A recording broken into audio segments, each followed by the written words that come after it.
بسم اللہ الرحمن الرحیم۔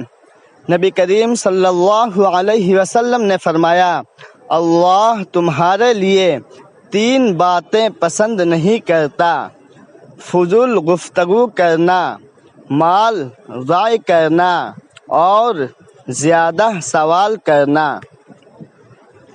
رسول اللہ صلی اللہ علیہ وسلم نے فرمایا، جب کوئی خوشبو پیش کرے تو اسے واپس نہ کرو کہ اس کے دینے میں کوئی بوجھ نہیں اور خوشبو عمدہ ہے۔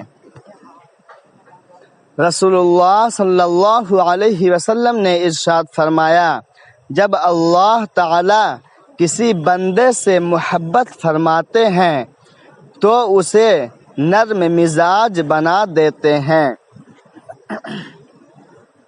نبی کریم صلی اللہ علیہ وسلم نے فرمایا، جو آدمی اللہ تعالی کا واسطہ دے کر سوال کرے اس کا سوال پورا کرو۔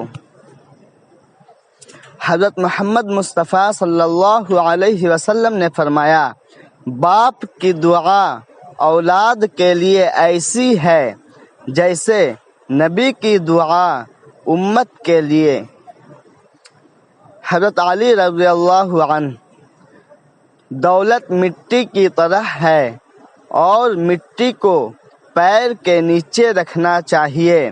اگر سر پر چڑھاؤ گے تو قبر بن جائے گی۔ قبر زندہ لوگوں کے لیے نہیں ہوتی۔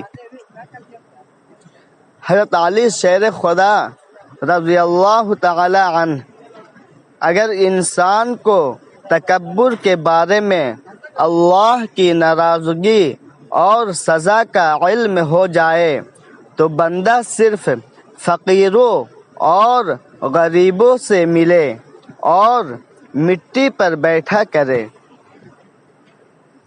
حضرت عبداللہ بن عمر رضی اللہ عنہما سے روایت ہے کہ رسول اللہ صلی اللہ علیہ وسلم نے ارشاد فرمایا، آدمی ہمیشہ لوگوں کے سامنے ہاتھ پھیلاتا رہتا ہے یہاں تک کہ وہ قیامت کے دن اس طرح اٹھے گا کہ اس کے چہرے پر ذرا بھی گوشت نہ ہوگا۔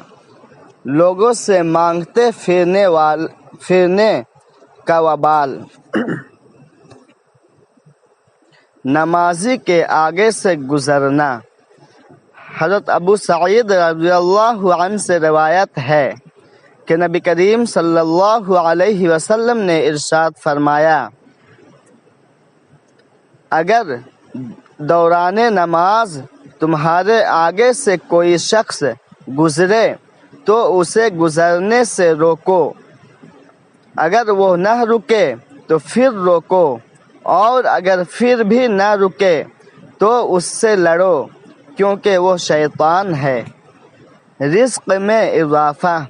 نبی کریم صلی اللہ علیہ وسلم نے فرمایا، جس شخص کو یہ پسند ہو کہ اس کی عمر دراز ہو